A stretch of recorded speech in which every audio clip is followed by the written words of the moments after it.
ایک مجلس کی 3 طلاقیں، اس کے بعد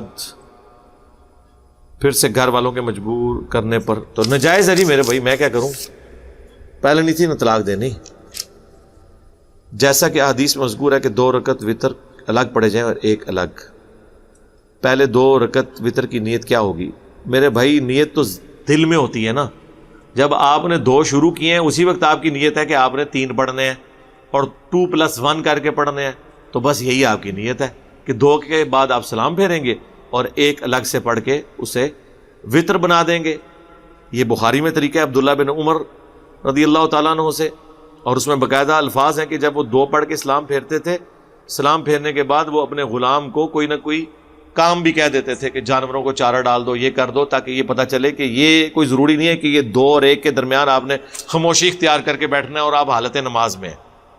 وہ جو ایک ساتھ ملانا ہے وہ 1 گھنٹے بعد بھی ملایا جا سکتا ہے، نئے وضو سے بھی ملایا جا سکتا ہے، صرف مغرب سے مختلف کرنے کے لیے. اور دوسرا طریقہ ہے کہ آپ اکٹھی 3 رکعتیں پڑھیں اور اس میں درمیان والا تشہد چھوڑ دیں. یہ دونوں طریقے درست ہیں.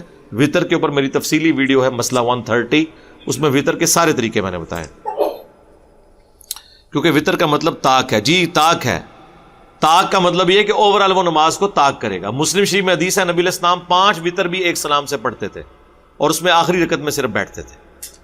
تو اب 5 بھی وتر طاق ہی ہے نا. 1 ہو تب بھی طاق، 3 ہو تب بھی طاق، 5 ہو تب بھی طاق، 7 13 تک ثابت ہے. 2+2+2 کر کے اور اینڈ پہ 1 ملا کے بھی ثابت ہے.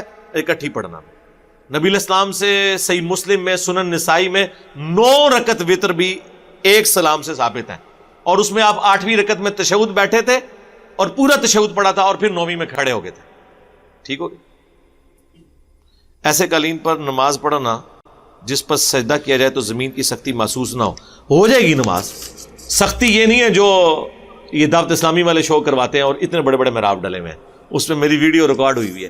سختی یہ ہے کہ یعنی آپ اس کو یہ سمجھیں کہ جس طرح فوم ہے اس کے اوپر اگر آپ نماز پڑھیں تو جب تک سر دباتے رہے وہ دبتا ہی رہے گا، تو وہاں تو سختی فیل نہیں ہو رہی. لیکن عام جتنے بھی موٹے سے موٹے بھی قالین ہے نا، تھوڑا سا جب اس کو دباتے ہیں تو ہلکا سا ماتھا رک جاتا ہے، بس وہ سختی کافی ہوگی. یہ نہیں ہے کہ آپ کی تسلی ہو کہ ابھی میں اور زور لگاؤں گا تو اور پچک جائے گا، پھر ٹائم قیامت تک جائے. ہاں، وہ جب تک اس میں آپ گھڑا نہیں ڈال لیں گے اس وقت تک آپ کو تسلی نہیں ہوگی. نہیں، یہ نہیں ہے. بس جہاں آپ کو ہلکا سا ماتھے کو فیل ہو گیا کہ یار بس اب اس سے زیادہ زور لگانا ممکن نہیں ہے، یا لگے گا تو صحیح لیکن وہ مجھے تکلیف ہوگی، بس یہ مجھے ہلکا سا فیل ہو رہا ہے، دیٹس اینف، کافی ہے، کوئی مسئلہ نہیں. یہ غلط مسائل بتائے میں انہوں نے.